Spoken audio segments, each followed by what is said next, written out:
Faut-il investir dans une forêt? À qui est-ce réservé? Comment fait-on? D'où vient cette fiscalité si avantageuse? Aujourd'hui, vous saurez tout.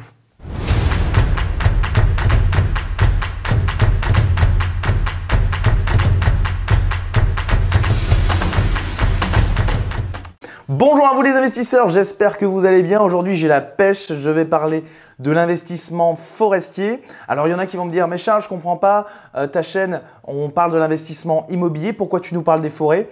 Eh bien c'est très simple, les forêts c'est de l'immobilier c'est immobile, ça ne bouge pas. Les forêts, ça ne bouge pas, donc je vais parler de ce support d'investissement très spécifique, un peu méconnu et aujourd'hui vous saurez tout, du moins presque tout de ce type d'investissement.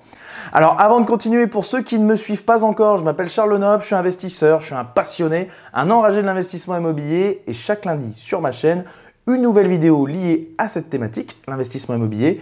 Et si cette thématique vous intéresse, vous cliquez sur le petit bouton s'abonner et la petite cloche pour recevoir une notification à chaque nouvelle vidéo. La petite cloche est importante parce que si vous ne cliquez pas dessus, vous ne serez pas au courant que je tourne une nouvelle vidéo. Bon, allez, on va parler maintenant de ce support d'investissement, comme je vous ai dit, un peu spécifique, dont on nous parle très peu souvent, voire même un peu élitiste. On y reviendra un petit peu après. J'adore ce support d'investissement et aujourd'hui, je compte faire en sorte que vous en sachiez plus que n'importe qui sur ce type de support.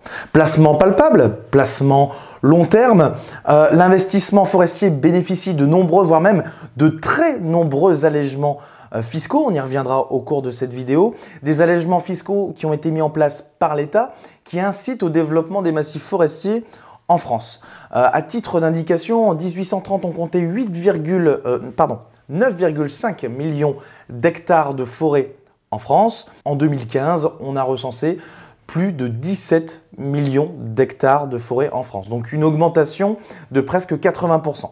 Alors pour ceux qui ne savent pas à quoi correspond un hectare c'est 100 mètres sur 100 mètres. Donc vous imaginez la longueur d'un stade de foot, 100 mètres sur 100 mètres. Voilà, une longueur de stade de foot, une longueur de stade de foot. Vous avez un hectare de forêt et dans cette vidéo, je ne parlerai que en hectares. Bon à savoir aussi, actuellement, la France est classée comme le 3e pays d'Europe avec le plus de massifs forestiers. Actuellement, notre territoire français est composé de 31% de massifs forestiers. Bref, pourquoi acheter une forêt? Une forêt, tout d'abord, on va parler autre que l'aspect financier. C'est un investissement socialement responsable. Pourquoi? Tout d'abord, il faut savoir que 15% du CO2 émis par la France est capté par notre massif forestier. C'est un vrai puits de carbone. Les forêts vont aussi contribuer à la régulation hydraulique, elles préservent la faune, elles préservent la flore. Vous contribuez à l'écologie. Ensuite, pourquoi acheter une forêt? Ben, ça paraît bête, mais vous avez une forêt. C'est quelque chose dont vous pouvez profiter, vous pouvez aller vous balader, si vous avez un petit étang au milieu de votre forêt, vous pouvez aller pêcher, emmener les enfants, vous pouvez partir à la cueillette aux champignons. Voilà, ça peut paraître bête, mais ça va être plus compliqué d'aller à la cueillette aux champignons avec des parts de SCPI, Société Civile de Placement Immobilier ou des actions en bourse. Là, vous avez vraiment quelque chose de palpable. Une forêt, vous pouvez en profiter. Bref, maintenant parlons un petit peu plus du côté financier. J'imagine que vous n'êtes pas là pour que je vous apprenne la recette de l'omelette au cèpe. Un peu à l'intérieur, on va bien la rouler. L'omelette est roulée, geste difficile, voilà. Concernant le financier, je vais vous apprendre quelque chose d'incroyable. Les forêts, ça comporte des arbres. Waouh, incroyable nouvelle que tu nous dis là, Charles. Oui, la forêt est composée d'arbres et les arbres, ça pousse. Ça pousse, ça a une croissance régulière et ça en dépit des séismes financiers. Qu'importe la période, vos arbres poussent, donc une rentabilité qui augmente avec le temps. Votre bois pourra ensuite être coupé et revendu au moment le plus opportun. Alors oui, le prix du bois varie en fonction de l'offre et la demande, comme quasiment tous les produits. L'avantage du bois, c'est que vous pourrez le vendre en une fois, en plusieurs fois, c'est vous qui choisissez. Et tout ça avec une facilité de gestion exceptionnelle. J'ai envie de dire, merci les arbres. Alors, merci les arbres, mais les arbres, pour l'instant, ça ne pousse pas en 5 jours. Donc, cette rentabilité, vous l'avez vraiment sur du très très long terme. Et c'est là où on va remercier les chasseurs et les pêcheurs, si vous avez par exemple un lac dans votre massif forestier, qui vont apporter une véritable rentabilité sur votre investissement. Et tout ça, on y reviendra un petit peu plus tard. Petit aparté avant de continuer, si vous ne faites pas encore partie de mon groupe d'investisseurs immobiliers complètement gratuit sur Facebook, je vous redirige dans la description de cette vidéo où vous pourrez rejoindre des dizaines de milliers d'investisseurs. Continuons. Bon, maintenant j'aimerais vous parler du prix d'une forêt. Alors il y a beaucoup de personnes qui vont me dire « Oh là là Charles, une forêt ça doit coûter excessivement cher, etc. » À vrai dire, on a tous les prix. Le prix moyen d'un hectare de forêt en France, c'est 4 500 €. Le prix dépendra bien évidemment de nombreux facteurs. Le premier qu'on retrouve partout, ça va être l'emplacement, la densité de gibier, ça va être la fertilité des sols, le cubage, donc ça c'est le volume de bois sur pied, hein, les arbres que vous avez dans votre forêt, quel type d'arbre, etc.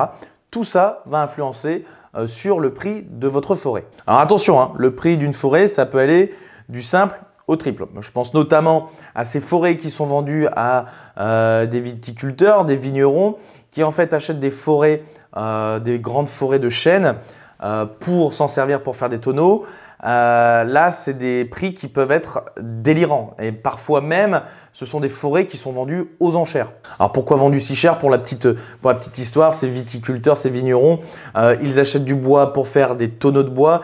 Ils cherchent du bois spécifique, principalement du chêne, avec un certain nombre d'années, dans des régions spécifiques, etc., etc. Donc on voit que l'investissement dans les forêts, ça peut rapporter très gros, surtout quand on a du bois de très bonne qualité. Et petit point que je voulais apporter de supplémentaire, on voit qu'en 20 ans, les prix des forêts ont augmenté d'environ 110%. Maintenant parlons fiscalité et je pense que ça va vous plaire. Une fiscalité hyper avantageuse. On va avoir un abattement de 75% sur l'assiette taxable à l'IFI. Donc l'IFI, c'est l'impôt sur la fortune immobilière. On va avoir 75% d'abattement sur les successions. On a une quasi-neutralité des revenus issus de la coupe du bois. On va avoir des taxes foncières qui vont être très très faibles. Et j'ajoute en plus à ceci que si vous vendez par exemple une forêt en différents bosquets ou autres et que vous n'excédez pas 15 000 € sur votre vente, vous êtes complètement exonéré d'impôts sur la plus-value. Bref, vous avez compris, là on est sur une véritable niche fiscale. Difficile de faire mieux. Bon là peut-être que vous vous dites « Oula, ça m'intéresse ça d'acheter une forêt, etc. » Mais comment fait-on?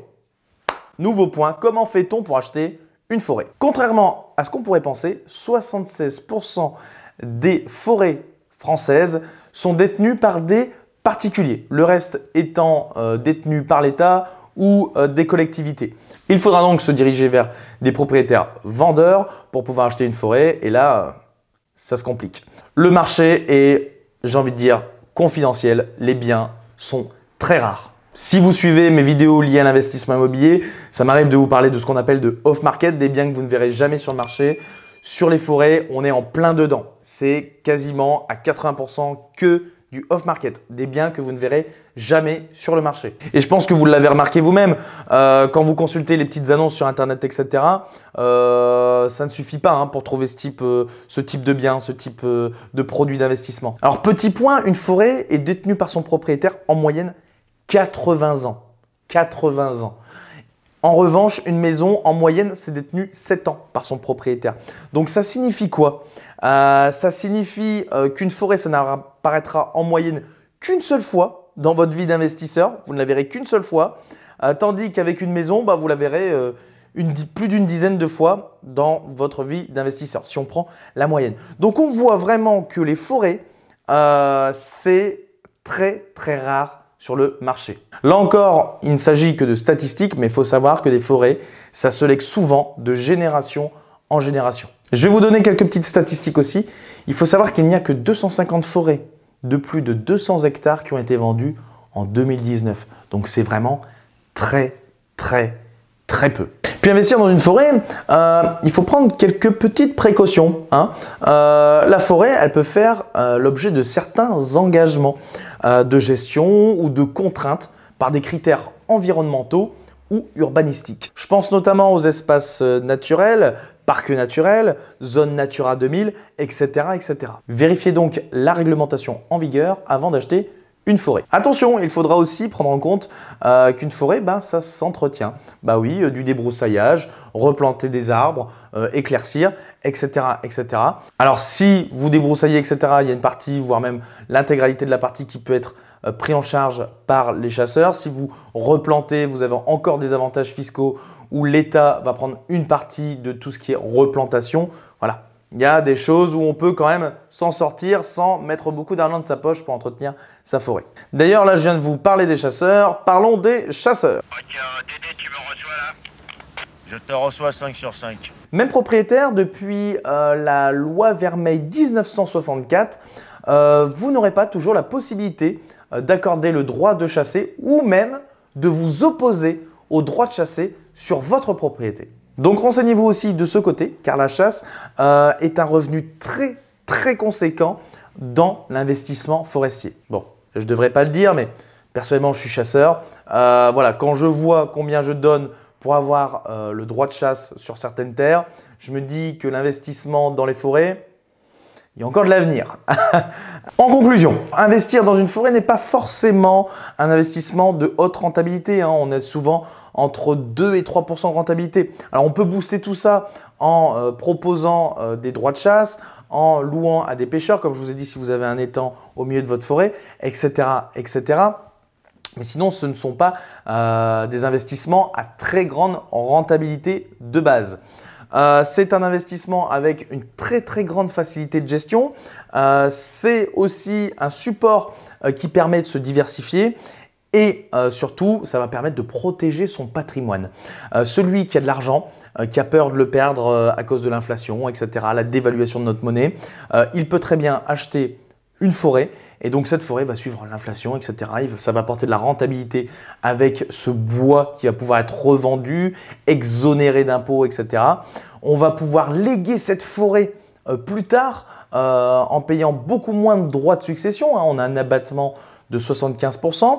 Et puis si on a encore du patrimoine, si on souhaite acquérir du patrimoine immobilier mais qu'on n'est pas loin de payer l'impôt sur la fortune immobilière, et bien là, en achetant une forêt, on a un abattement de 75% supplémentaire. Donc c'est très avantageux pour les très gros patrimoines. D'ailleurs, la plupart des forêts sont achetées cash et ne sont jamais achetées à crédit. C'est des personnes qui ont vraiment des très grosses capacités financières.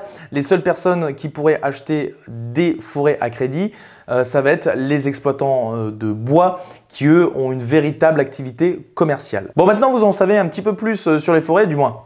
Vous en savez plus que 98% des Français. J'espère que cette vidéo elle vous a plu. Et puis n'hésitez pas à mettre un petit like si vous avez apprécié cette vidéo, si elle vous a apporté du contenu.